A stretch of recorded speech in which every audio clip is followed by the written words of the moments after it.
Good evening, family. Welcome to Leaning In right here on CCFM with my brother, my uncle, a doctor. I don't know. I call him many things. If you tuned in last week, my name is Phineas Wahasavatsani. That's my name. And you're listening to Leaning In, and we're going to have an amazing show, but also we're going to be recapping some of the things that we were talking about last week. Yes. Dr. Marlon, how are you? Can't complain, eh? Are you recovering from last week? Look, it was... It was intense. It was. Look, the altitude. Yeah. Well, the altitude is rarefied air. Yeah. So I managed to oxygenate and rest. I know. So I'm ready for this. I felt like we were speeding. Yes, it was. I think the excitement. I think the excitement of it. And yeah. we were pacing our heart rates. Yeah. I think that was the pacemaker. Yeah, but I really appreciate the listeners. I mean, they managed to send, some really cool messages. Yes. Just encouraging us. Some people say it was a very deep conversation. So I hope we're not going to go very deep today, because you were digging. Look, let's see where the spirit leads, huh? Yeah, but anyway, ladies and gentlemen, my name is Phineas Wahasavatsani. Again, thank you for tuning in. If you would like to be part of our show, part of the discussion, I will put down the WhatsApp number to make sure that you are more connected with us. If you have any comments, if you have any questions for Dr. Marlon, last week we didn't give you guys any chances to be part of the conversation. So I really hope that you get to be part of it along the way as we are having a conversation. But today is basically just a recap and also asking some of the questions that some of you managed to ask on the WhatsApp line that we didn't get to really indulge in. But the first question that I want to go to with Dr. Marlon is to just recap a little bit. Can you tell the listeners what we were talking about last week? And then maybe we can go into some of the things so that we can refine some of the topical stuff. Yeah, I think, thanks so much, Phineas. Last week we started chatting about leadership, and the concept of leadership. Yes. And how this leadership dynamic takes place in various other parts of our existence. So that was interesting, and then the academic part and how the academia comes in and this blending of academia and spirituality. And I want to go into that. I think that's something that we need to focus on that we missed last week, actually. Yes. Is your life as a spiritual man, but also your life as a lecturer.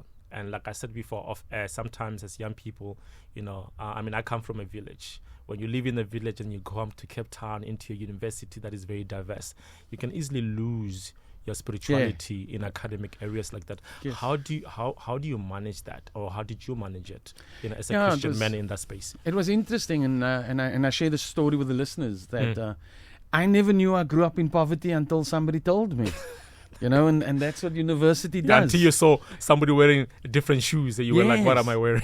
Absolutely, and that was. And here's the funny part: I only started studying at the age of 33. At the age of 33. Yes, that's only when I started studying. Some of us, when we finish, matric, we think we have arrived. Yes. Look, I just wanted to get out of the school bench. So matriculated in 91, and then I made my way into the wide world, and I did everything that I could do. Wow. And at 33, I realized I needed more. So, and you still feel like you need more, even though you have a PhD? All the time. Wow. Look, like I said on last week, yeah, the PhD was not the end of the journey; it was the start of it. A totally different journey. Yeah, some of us, we have degrees and we think like, you know what? No, I've had enough information. Yeah, look, but you still have to be a student. Yes, of life. Yeah, of life. Absolutely important. Of life. So coming back to the understanding of that, what university does, it opens up your mind. But here's the thing about processing education and processing information. But also, do they open your mind to put things in, or do they open your mind to reveal what's inside? Yeah, that's the problem. The problem about opening up one's mind is that there's no safety net created. Right. To say that now that your mind is open, be careful what you put in there or what you use that open mind for. Right. Because with it's the saying that goes, I can be an academic and I can be clinical, and my thinking faculties and my reasoning abilities, they are sharp as scalpels. Yeah. But how do I hug somebody with scalpels? I'll cut him to shreds. Wow.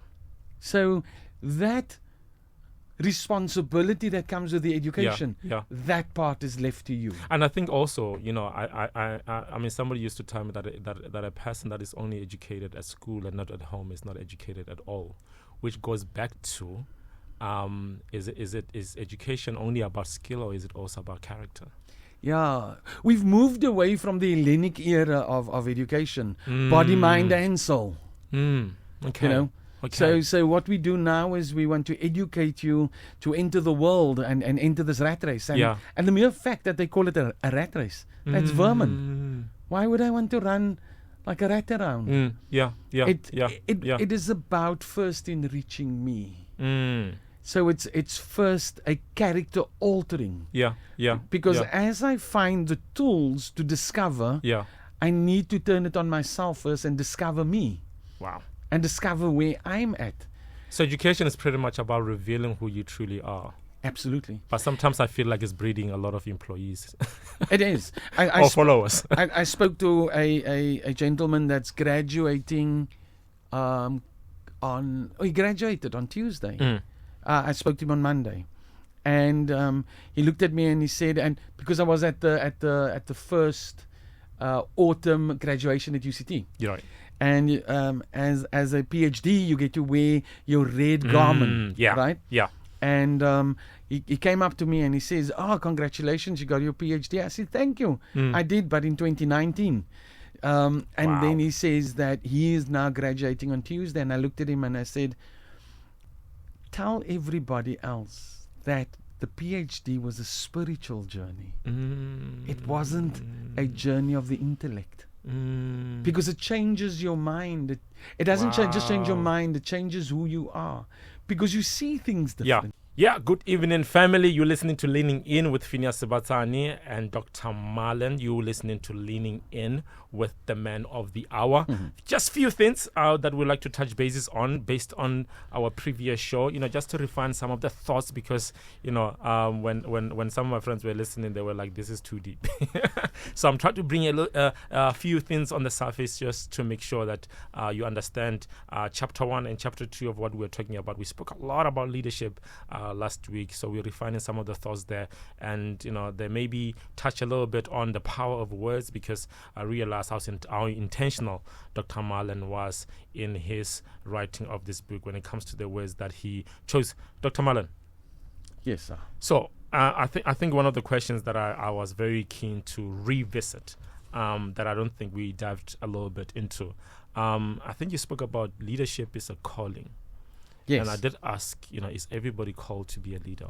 And you even mentioned that children can also lead. Yes. Is everybody really called to lead? I mean, I think we're all leading, but the other question on top of that will be leadership and influence. Yes. Because you can be a leader and not have influence. Well, let's think about that. Okay. When often I hear about leadership. Yeah. And as you mentioned, people talk about, leave me alone, I'm leading my own life. Yeah.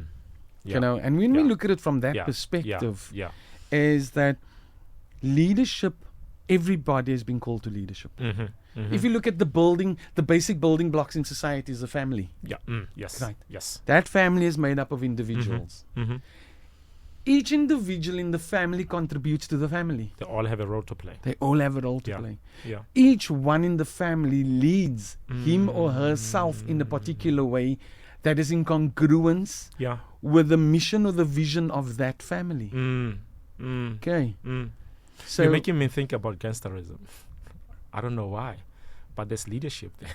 It happens. And there's influence there. But it's just a different type of leadership. It's just a different type. And here's the thing, because those that end up in gangsterism for those reasons, and it's for survival, and it's to exercise leadership and to move up in rank. That they weren't really exposed, in my view, when I look at it from a leadership point of view. They haven't been exposed to it in their communities, in their homes. So the fundamental part of leadership gets built within young people and in children. Wow.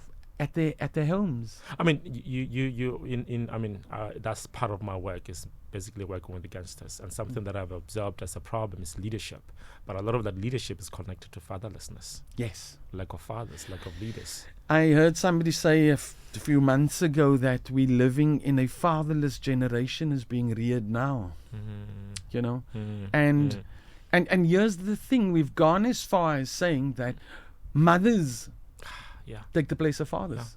Yeah. You know? Yeah. And the reality is they can't. I mean, I was raised by a British single mother, you know, and she saw the need for me to have mentors who were males. Yeah. Because she realized that she can... There was a lack. Exactly. She can raise a boy, but to raise a man, you different need a man. story. Absolutely. And that's why there's the saying of the village raising the child. Yeah. It is about not everybody assisting in raising the child, but adding to the perspectives of the child. Coming up with different perspectives. Yeah. This is the view that one sees it. That is the view that the other one sees it. We think of it on a physical level. Right. Of clothing, of feeding. Yeah. But we forget about the influences that gets imparted through vibrations. Wow. So parenting, even you will say that it's not just a providing food at the table. No, it's not just about... But it's being emotionally, psychologically, mentally present. No matter, back in the day, no matter how my wife and I argued when the kids were at home, and we wanted to go into the bathroom to argue, or we wanted to hide in the car, or take a drive and argue. Guess what? The kids picked up on it. Because they were not there. They were not there because... But what did they pick up? The residue of the energy. The posture. Absolutely. It was tell the parents came back home with scars. Yes, it was the energy within smell. It was the energy within Heidi and I. You know, that energy that went, there's something not right here. And you know how kids are. They're the purest form of us. You know, they sort of, there's no blemishes of... So they say the darndest things as we've watched programs before. And they can sense this. Wow, that there's something off. That there's something off, and they start mimicking. They start mimicking certain things. And that is the leadership that we are taking. Wow. And that's how we're creating and perpetuating the next generation of leaders. I mean, there's a saying that, you know, I don't blame a seed for not growing in a toxic environment, because the parents are the soil and the children are the seed. But a lot of times we send our children for therapy. Yes. But the parents don't go for therapy themselves. But it's the child's fault. Look, but they're just the seed. The parents are the soil. Maybe we need to sort out the soil, not the seed. I had a father that used to say that, he passed a few years ago, and he used to say, and it was classic, he says, don't do as I do as I say. And that was interesting. Wow. You know? But in reality, you should be doing what he's doing. Yeah, and that echoes and perpetuates and it moves through the ranks and through generations. And it goes back to servant leadership, because I remember in one of the books you speak a lot about servant leadership, is because servanthood is more of an action. Yes, it's a doing word. It's a verb. Why servant leadership fell out of favor? Because if you look at the essence of servant leadership, it's the growth of the followers at the cost of the leader. Can you read a part in the book that speaks about that a little bit? Or do you want to expand on what you just said? No, I'll just expand on what I said. Yeah. I'll read something, but I'll expand on it first. So what happens when I say that the leader is follower-centric? It's not about his or her gain. It's not about his or her popularity. So we set the tone, we set the atmosphere in which people live under. Absolutely. And guess what happens? That if there's nothing in it for me, why must I lead? Oh, transactional. It becomes transactional absolutely. leadership. Absolutely. I've heard people say, no, you know what, I'm the acting. And then the next person asks, are they paying you extra for it? And then you go, no, they're not, but they should pay you extra for it. Yeah. And I come along and I whisper in the person's ear and I said, the experience is payment enough for now. The purpose behind it. The purpose behind it. And that's what gets missed. So concluding the story of the family being the building blocks of society, once we sort out what happens within the family unit, the society thinks of things differently. Wow. The society That's why I think a grows. lot of the issues in the world, they're not really individualistic. They're very much societal. Absolutely. We have societal problems. We don't have individual problems. Absolutely. Interesting. Mm, It happened in our country, and it happened, but I start with the story in Japan. right. Japan in 1945, Hiroshima and Nagasaki, Yeah. atom bombs fell, they were decimated. Mm, mm, 45 years later, yeah. there's nothing in Japan. Wow. 45 years later, they go toe to toe with the American economy. Mm, How did they do that? The parents sacrificed for the kids. wow. Those kids that became parents, they sacrificed for their kids. You plant a tree not because you're going to eat the fruit of it, but you're hoping that somebody else Else will. is going to sit under the shade of it. So, But we want to plant and eat today. absolutely. What happened? What happened on the Cape Flats? Mm, We had these bobby shops, and I speak about it in the book. yes, yes. You know, we had these bobby shops. So What are those, Yeah. so those Indians, Muslims, Yes, yes. Hindu, Mm. bobby shop owners, Yeah, yeah, shop yeah. keeps. Yes, yes, yes. There's a story to the bobby bit. Yeah. You know, it's because the local folk couldn't pronounce the names Abdurrahman or Okay. and they just said bobby. Oh, And that name sort of carried on and Right. it perpetuated. okay. Now, when you drive through Cape Town today, those shops owners are no longer in existence. They're no longer there. Wow. But guess what? And the classic was that they would live above the shop. You know, the house would be above the shop. Mm-hmm. And they would raise their kids there, and the kids would stand in the shop. Wow. But the greatest part of the Yeah. lesson was all the kids either became pharmacists or lawyers or doctors, so they were no longer the shopkeep was the start of it. Wow. That was the parents Yeah, sacrificing yeah, for yeah. the children. Yeah. It's now the children that's flying. Mm. Mm. So those shopkeepers became old, the Bangladeshis and all these. But then why do we sometimes we look at the Gen Z and then we blame them for how they're behaving, but we forget that they come from somewhere. Absolutely. We set the tone, we set the standard. It's of the them. result of my teaching. Mm, mm. Their behavior is a reflection of my teaching. Yeah, but children sometimes are not a mirror. That's how we see that. We're like, no, it's Yeah, not. It's like my mother used to say. It's when the I- neighbor. Yeah, my mother used to say when I'm disrespectful as a youngster, she says, "That's not my child. You can see that's your father's child. That's your father's genes that are coming out there. That's your uncle's behavior. That's your uncle's behavior. You Don't know." act like your uncle here. I want to ask a question because I always grew up with this expression that says, you know, your character, your skill can only take you or your character can keep you. Yes, As a leader, how important are those two things? character is vital. Mm. I tell you what, a good leader with good character don't need skill Eh? because he would employ skill. He would surround himself with skill. Wow. Think about it. Wow. Because I know some leaders, they're very good at spotting talent. Yes, They don't have to do all the they work. don't have to do the You know, work. like my brother doing the tech stuff on the other side Yeah. today. He's So- amazing with it. You Yeah. know, so I don't have to know it all and do it all. I No. just have to hire the right people to do the. The leader must interface with his followers. Mm. The leader must have that personal relationship with his followers. He must be authentic with his followers. Wow. It's not about the accolades, or it's not about the credentials, and it's about yeah. true leadership is Yeah. out of character. But it's important to have both, to have skill and to have character. Absolutely. Become a It's double-edged sword. because the education and the skill Yeah. allows me that deeper level of discernment. Mm. Right. The Right. level Right. of knowledge brings about that wisdom. Yeah. It brings about the greater understanding Yeah. of it. Mm. Mm. Mm. But it must be driven out of my character. Mm. I'm You can't give what you don't have. absolutely. I'm a Yeah. PhD, Yeah. but the PhD does not lead me. Yeah. And also, you know, when me and you, you know, leave this world, I don't think a lot of people will, you know, think, if people think of, you know, Marlon, Yeah. you know, the Marlon will not so much be based on the education. No. You know, people speak more about your character than speak about Absolutely, the- they don't. your school. When we speak about my parents, who's Yeah. no longer with us, Mm, mm, we don't talk about their qualification. mm. Yeah, we don't speak about... Speak about how they treated you. Absolutely. The trauma they gave you. We speak the about... inheritance. Yes, we speak about the funnies. We speak about those things that educated us. And the manner in We which speak they about came. things that education take us away from. Yes. My mother had a standard 8.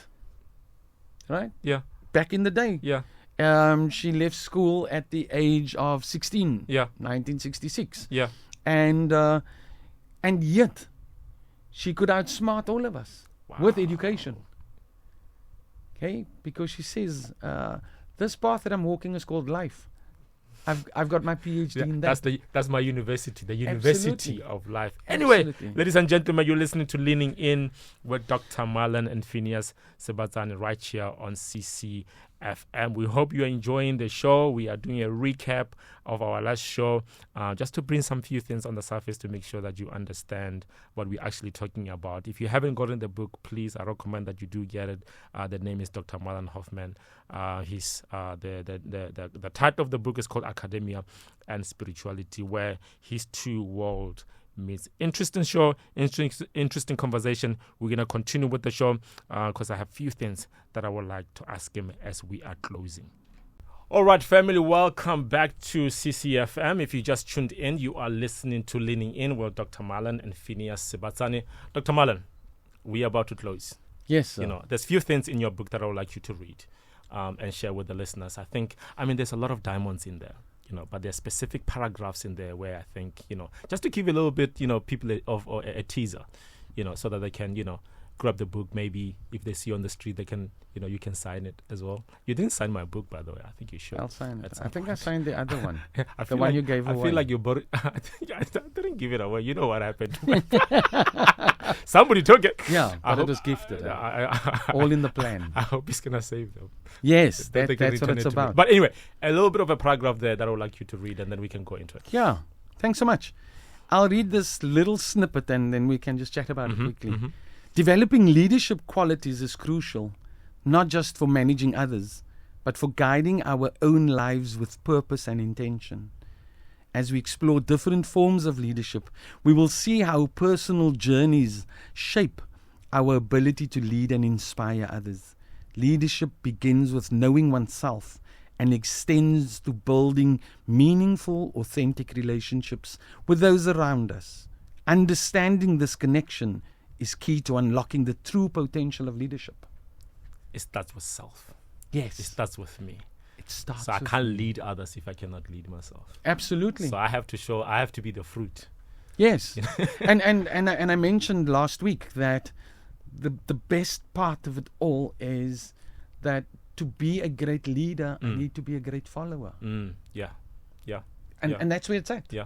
Look, yes, the world is full of, secular world is full of the self and what the self means. And, we do studies and we read up on egos and all these things. Yeah. And if somebody wants to know what the self is, it's that little voice in your head that makes you go, this is not right, or this is the way. Did you see how you look? Did you see what you did? Yeah. Can you hear yourself when you said that? Yeah.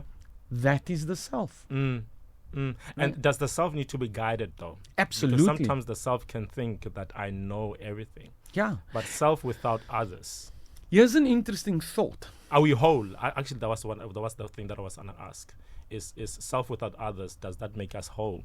Or does that make us incomplete? Because we do need others to be whole. Absolutely. We need others to be whole.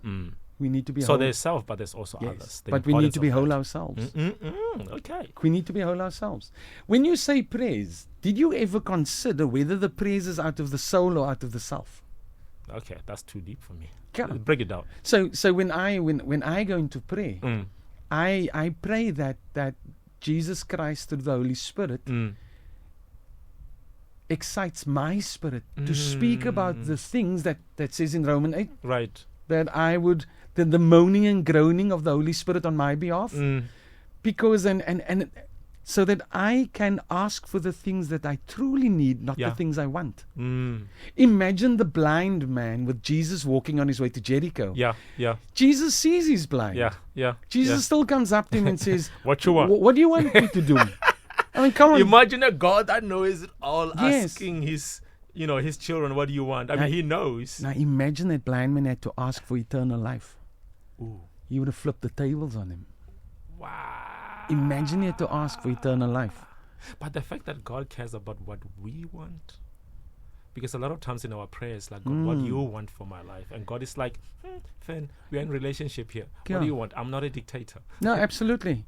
And I think the quality of the asking is determined by the question. What do you really want?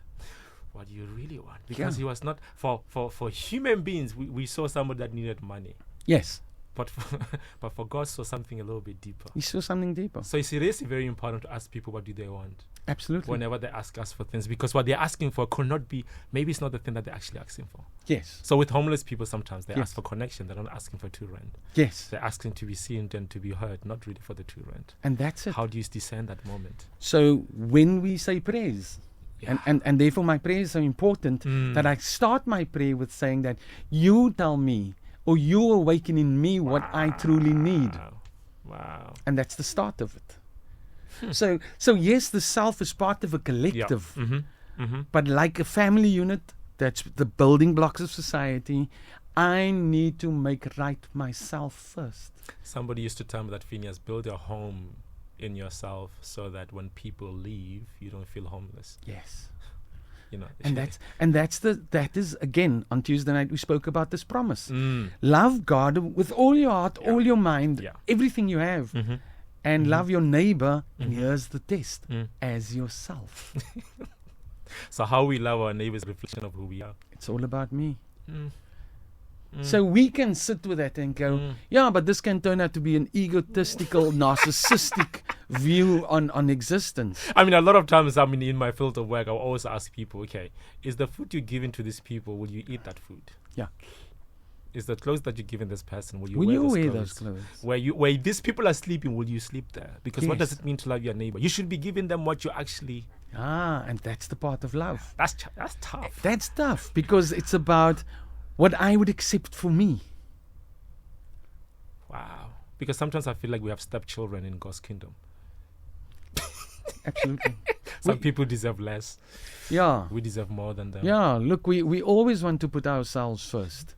It's so Jesus walks in and the boys are having a discussion and he feels that the vibe isn't happening here, and he asks them, what is happening here? And they go, no, we're just checking with each other who's the greatest amongst us. That's the ego. I love the disciples though. Yeah. And that's They were broken with Jesus. They were not like holier than thou. No, absolutely. Yeah. But it just shows that was the ego in the presence of Christ. Can you imagine the ego without his presence? Hey. So we come back to the self. It comes back to who I am. Yeah. Beyond the Marlon. Yeah. Beyond the ID. And who did Jesus say is the greatest? The one who's the servant. The one that wants to be last. Because he says, I didn't come here to be served. I came to serve. Yeah. Now that's a different kind of leadership, when you think about Jesus, is that he washed feet. What my feet are. Here's a question. Yeah. What would you do if you know you had one day left to live? Have a nice meal with my friends who are homeless. Yeah? Yeah. Jesus washed feet. Yeah. That's what he chose for his last day, to wash feet. I read something interesting that the Chinese Communist Party said to all the Christians, because they dislike the Christians, they will all be garbage disposal collectors. Wow. Right. Because that is the level at which they're going to operate. Here's a crazy thing. Yeah. Christianity boomed. Because as they they collected, were demoting us, because but actually you were reminding us of our true calling.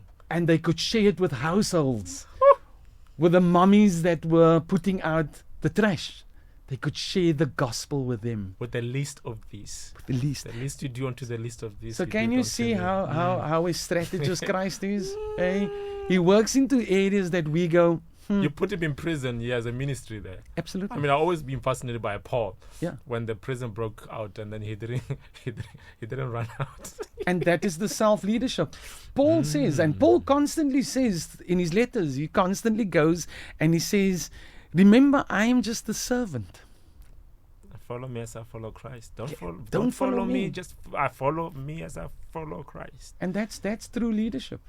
Paul was led. Paul was led. Paul was led with the Spirit. Even though he wrote most of the... Yes. And the cool part about Paul is that he threw what others deem tradition to be the saving grace. Yeah. He throws that out and he says, boys, it's all in Christ. Man. Yeah. Yeah. I mean, I remember him saying that I have done this. Yes. If there's anybody here, should be like, Yeah. I should be the one, because I'm educated, I'm a scholar, I can pray in tongues, I can do all these things. But at the end of the day, even the Bible speaks about you can do all those things if you don't have love. Yes. So how do we educate? How do we have smart people who know how to love? Smart people with compassion. Because sometimes I feel like our education system gets people so educated that you have so much pride, but you don't care about people. Yeah, look, education is about a train of thought. Mm. It's my degrees are hanging on my wall in my lounge. What about the train of the heart? Who's responsible for that? And that's what we're missing as a society. Mm. We're missing that we need a different type of school to train the heart. Wow. We need we cannot put this at the feet of teachers and professors, and we cannot put it at the feet of our pastors. Yeah. Mm. We got to learn how to train the heart. It all starts here within me. Again, I reflect on Tuesday. Yeah. The way I go to church, Mm. the intention with which I enter to worship will determine what I come home with. Mm. Yeah. Yeah. If I come home empty-handed, Yeah. it's because my intention Yeah. was to come home empty-handed. Yeah. No. And you ask, so what happened? Nothing. It was so boring. It was so this. It was so that. But we can watch a documentary on National Geographic about ants for 5 days, non-stop. I do love watching National Geographic. I think I learn a lot from animals and nature. Because somehow they've gotten the principle and the concept. Yes, of they got it right. Of coexisting with each other, But as human beings, we struggle with that. Because we are individuals. Where does that come from? Who taught us that we are individuals? What happened to Ubuntu? Yeah, here's the interesting thing about teaching us as individuals. When we're young, we get taught that you are X, Y, and Z. Mm. And when our formative years pass, then we get told, you got to play nice in this group. Our formative years has passed by the time we actually get to be in groups. You know what? I enjoyed group classes at school more than individual classes. Yes. Because somehow, you don't leave the school with a certificate. You leave with friendship. True. You live with relationships. Absolutely. But sometimes I feel like our education system isolates us to the point where, It actually makes us turn on each other. Mm-mm. Who's first? Classism. Who came first last week? Who was second? Who was third? Especially when your marks become a public display. Yes. Look, I think and no shade on anybody. Yeah. I think our education system at the moment is all about memory, because it's the memory that you store that you can regurgitate. Yeah. That's not what humans are And about. it's about performance. It's about performance. We're not about performance. Right now, the youth struggle right now as we are closing is that mental health is a big problem in the world. Absolutely. Because we care more about people's well-doing, not their well-being. And I think it's important to have both together. Yes. That we need to care about people's mental health as much as we care about their performance at work. It's about the balance. Yeah, the balance. And just the last point on that for balance. What is interesting about the education system is that we educated and yet we uneducated. Ooh. And that's it's very fascinating that the Bible speaks about the disciples and they were labeled as They were labeled as? Uneducated. Yes. Yeah, this guy was this and he was a fisherman and how they must be drunk with wine, So who's actually educated? and the definition of education. It's very fascinating. I ask this because I think there's so many layers to these things. I think education shapes our society. Yes. And I think that's why it's very important And to make shapes sure our that thinking. our thinking. And that's why I think that if our education system is not properly educated, Yes. heart and mind, Yes. not put together, Yeah. we're going to continue to have leaders who focus more on positions, not actually on servant leadership. And I think Yes. it's important to have both. Yeah, it's a responsibility of the church, it's a responsibility of parents, it's a responsibility of teachers at school. But again, it takes a what? It takes a village. It takes the village to raise a child. Just in closing, last thing that you said is, I think we don't have a lot of time, so I think we're going to close. Okay. I think if you can share a little bit of your details Yes. on how people can get this amazing book that I'm not actually reading, study. Oh, cool. So what That's are good the to hear. details that you like? Details. Yeah. You can WhatsApp me. Mhm. The following number: 073 011 5617. Just drop me a message with your email address. I'll get in contact with you and we'll take it from there. Okay, ladies and gentlemen. That's as easy. And then the socials, Dr. Yeah. Marlon Hoffman. Yeah, he's on he's on Instagram. Please do follow him. He has, I think, two friends. I'm kidding. Ladies and gentlemen, it's time for us to love and leave you. Thank you so much for tuning in to Leaning In. We will see you next week, same time, same place. God bless you.